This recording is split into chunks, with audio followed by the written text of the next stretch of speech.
আসসালামু আলাইকুম শিক্ষার্থী বন্ধুরা, আমরা কানেক্টরস নিয়ে আলোচনা করব। কানেক্টরস কি? কানেক্টরস মানে কি? কানেক্টরস মানে সংযোজক, যেটা সংযোজন করে। অর্থাৎ একটা সেন্টেন্সের সাথে আরেকটা সেন্টেন্সের মধ্যে সম্পর্ক স্থাপন করা, সংযোগ স্থাপন করা, কিংবা একটা ফ্রেজের সাথে আরেকটা ফ্রেজের, একটা বাক্যাংশের সাথে আরেকটা বাক্যাংশ, একটা ক্লজের সাথে আরেকটা ক্লজের, এরকম একটা সাথে আরেকটা সমান জাতীয় বিষয়বস্তুকে সংযোগ করাই হচ্ছে কানেক্টরের কাজ। তাহলে কানেক্টর হিসেবে কী কাজ করে? কোঅর্ডিনেট কনজাংশন কানেক্টর হিসেবে কাজ করে। এছাড়াও যেগুলো কানেক্টর হিসেবে কাজ করে সেগুলো নিয়ে আমরা সামনে বিস্তারিত আলোচনা করব। তো কোঅর্ডিনেটিং কনজাংশন কি, সেটা নিয়ে আমরা এখন একটু দেখে নিই। ওয়েল, সো কোঅর্ডিনেটিং কনজাংশন বা সমন্বয় সংযোগ। সমন্বয় মানে কি? সমন্বয় মানে হচ্ছে একটা আরেকটার সাথে সম্পর্ক স্থাপন করা। তো সমন্বয় সংযোজক হলো এমন একটি সংযোজক যা দুটি সমান মাত্রার শব্দ, তার মানে একই জাতীয় দুটি শব্দ, বাক্যাংশ বা ফ্রেজ, উপবাক্য বা ক্লজকে যুক্ত করে। এগুলো সাধারণত একটি সরল বাক্য ও যৌগিক বাক্য গঠনে ব্যবহৃত হয়, এবং দুটি অংশের সম্পর্ক বোঝায়। অর্থাৎ দুইটি ক্লজের ভেতর, দুইটি ফ্রেজের ভেতর সম্পর্ক স্থাপন করে, দুইটি ক্লজের ভিতর সম্পর্ক স্থাপন করে, এবং তখন সেটা হয় যৌগিক বাক্য। এবং একটা সরল বাক্যের ভিতরে এটি বাক্যাংশ বা ফ্রেজকে এবং শব্দকে সংযোজক করে। তো এখানে আমরা দেখতে পাচ্ছি I like tea and coffee. I like tea and coffee একই জাতীয় দুইটা শব্দ, তাই না? আমি পছন্দ করি কি? টি অ্যান্ড কফি, দুইটা শব্দকে যোগ করেছে।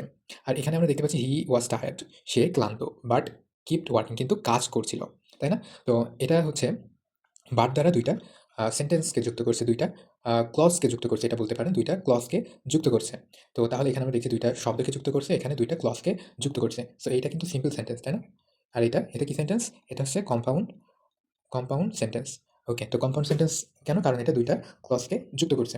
তো এখানে আমরা দেখতে পাচ্ছি he was tired but he kept working, সে ক্লান্ত। তাহলে সে কি কাজ করতে পারবে? এমন অবস্থায় পারবে না তো, কিন্তু তার সত্ত্বেও সে কাজ করছে। অর্থাৎ ধারণা কি? ধারণা বিপরীত না? সে ক্লান্ত তবুও সে কাজ করছে, তাই না? এটা বাট দ্বারা যুক্ত হইছে। এবং বাটের কাজ কি? বাটের কাজ হচ্ছে দুইটি বিপরীত ধারণাকে সংযোজন করা। ওকে, এতটুকু ক্লিয়ার? আচ্ছা, এবার আমরা সামনের দিকে যাই। এখানে আমরা দেখতে পাচ্ছি সমন্বয় শব্দের প্রকারভেদ। এই কনজাংশন কয়টা? ৭ টা। কোঅর্ডিনেটিং কনজাংশন কয়টা? ৭ টা। এগুলো সহজে মনে রাখার জন্য ফ্যান বয়েস এই একটা ওয়ার্ডকে ব্যবহার করতে পারো। ফ্যান বয়েস, যে সকল বয়রা ফ্যান, ঠিক আছে? ফ্যান বয়েস। আচ্ছা, এখানে F for, A for and, N for nor, B for but, O for or, Y for yet, and so for, S for so. Okay, তো ফর এটা ব্যবহার করা হয় কারণ বোঝাতে, কারণে বোঝাতে, ঠিক আছে? তারপরে এ অ্যান্ড বোঝানো হয় এবং দ্বারা যুক্ত করতে। নর ব্যবহার করা হয় দুটির কোনোটিও না এরকম বোঝাতে। বাট ব্যবহার করা হয় কিন্তু বা তবে, অর্থাৎ দুটি বিপরীত ধারণা সংযোজন করতে। ইয়েট ব্যবহার করা হয় দুটি বিপরীত ধারণাকে একত্রিত করার জন্য, এবং সো ব্যবহার করা হয় কারণ বা পরিণাম বোঝানোর জন্য। তো এখানে আমরা দেখতে পাচ্ছি যে ফর কারণ ব্যাখ্যা দিতে, অ্যান্ড দুটি অনুরূপ তথ্যকে সংযোজন করতে, আর নর দুইটি নেতিবাচক তথ্যকে সংযোজন করতে, বাট দুইটি বিপরীত ধারণা সংযোজন করতে, অর দুইটি বিকল্পের মধ্যে একটিকে নির্দেশ করতে, ইয়েট দুটি বিপরীত ধারণা একত্রে আনতে, এবং সো কারণ ও পরিণামের সম্পর্ক বোঝাতে। আচ্ছা, এখানে আমরা উদাহরণগুলো দেখি। ফর কোথায় ব্যবহৃত হয়েছে? ফর কিন্তু সেন্টেন্সের মাঝখানে ব্যবহৃত হয়েছে। He didn't go to school for he was sick, সে অসুস্থ থাকার কারণে সে স্কুলে যায়নি। আচ্ছা, she is intelligent and hardworking, একই জাতীয় দুটি শব্দকে যুক্ত করেছে অ্যান্ড দ্বারা। আচ্ছা, he neither speaks English nor does he understand, সে ইংরেজিতে কথাও বলতে পারে না, আবার বোঝেও না। নর নর বলতে উভয়ই নেগেটিভ বা উভয়ই নাবাচক, নাবোধক ক্লজ বা বাক্য। আচ্ছা, he is rich but not happy, সে ধনী কিন্তু সুখী না। এটা হচ্ছে দুইটা ভিন্ন ধারণাকে একত্রিত করেছে। রিচ হলে কিন্তু সুখী থাকার কথা, কিন্তু সুখী না। তাহলে দুইটা বিপরীত ধারণা না? এজন্য বাট ব্যবহার করা হয় দুটি বিপরীত ধারণাকে সংযোজন করতে। তারপর অর এটাও কিন্তু দুইটা বিকল্প, অর্থাৎ একটার ভিতরে যেকোনো একটা। You can take tea or coffee, এখানে যেকোনো একটা নেওয়ার কথা বোঝানো হয়েছে, দুইটা না কিন্তু, যেকোনো একটা। তুমি চাও খেতে পারো অথবা কফিও খেতে পারো, দুইটার ভিতরে একটা, উভয় না কিন্তু, ঠিক আছে? আচ্ছা, it was raining yet they played outside, এটা এখন বৃষ্টি হচ্ছে তবুও তারা বাইরে খেলছিল। আচ্ছা, এটা একটার সাপেক্ষে আরেকটা না বোধক বোঝাতে। অর্থাৎ ইট ওয়াজ রেইনিং, বৃষ্টি হলে কি খেলার কথা? খেলার কথা না তো, কিন্তু তারা দোষ তার সত্ত্বেও খেলছিল। অর্থাৎ এর অর্থ তবুও, এখন বৃষ্টি হচ্ছে বৃষ্টি হচ্ছিল তবুও তারা খেলছিল। He was hungry so he ate some food, সে ক্ষুধার্ত সুতরাং তার কিছু খাবার দরকার।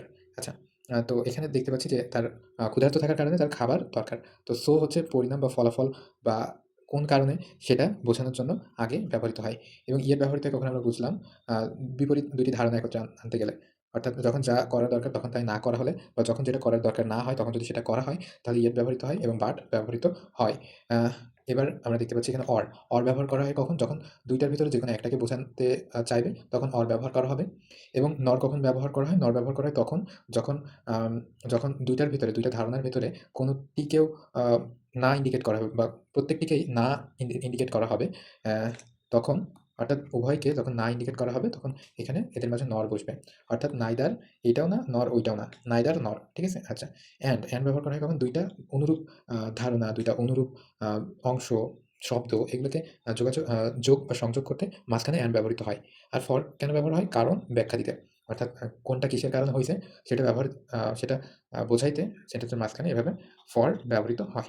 আচ্ছা, তো আশা করি বুঝতে পারছি যে এই সমন্বয় সংযোজক বা কোঅর্ডিনেটিং কনজাংশন গুলা কি, কি এবং কোঅর্ডিনেটিং কনজাংশন গুলার কাজ কি, কি এগুলো আশা করি বোঝা গেছে। তো আমরা পরবর্তী ভিডিওতে কানেক্টরস এর অন্যান্য বিষয় সম্পর্কে আলোচনা করব।